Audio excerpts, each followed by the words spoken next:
Եկեք միասին խոզի թիակ համեմենք կամ խոզի բութ, տարբերություն չկա։ Ինձ մոտ հիմա 3 կիլոգրամանոց խոզի թիակ է, այն համեմելու եմ ահա այսպես։ Խոշոր կտրվածքներ եմ անում դանակով, աղ եմ ավելացնում եմ աղացած սև պղպեղ կամ հատիկավոր ընտրեկինքներդ եւ տեղադրում եմ բոլոր անցքերի մեջ 1 գազար, 1 սխտոր, փոքր կտորներով, ինչպես տեսնում եք հոլովակի մեջ։ Բոլոր կողմերից լավ այդ գործողությունը անելուց հետո առատ ծակծկում ենք, մի վախեցեք, այդպես էլ ավելի համովա լինելու։ Թողեցի 1 գիշեր մնաց, քանի որ ես մեջտեղի խոշոր ոսկորը հեռացրել էի, ես թելով նախապես կապել եմ։ Դնում ենք ջեռոցի ջերմաստիճանը 150 աստիճան էր։ Մի սուրճի բաժակ ջուր եմ ավելացրել։ 1.5 ժամ հետո մեր բուդը ահա այսպիսի տեսք ունի։ Հեռացնում եմ տակի հավաքված հյութը,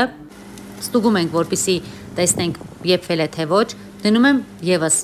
մի քանի րոպե, որպեսզի ընդհանուր կարմրի։ Ես վրան ոչ մի սոուս չեմ ավելացրել, որտեղ հենց այս տեսնել ինձ լրիվ գոհացնում էր, այդ իսկ պատճառով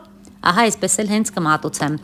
Կտրում ենք, մատուցել եմ տակ, դրա համար սառը վիճակում չեմ նկարել, իսկ իմ YouTube-յան ալիքում կարող եք տեսնել մի քանի տեսակ, ինչպես պատրաստել խոզի բուդը կամ ինչպես պատրաստել հնդկահավը։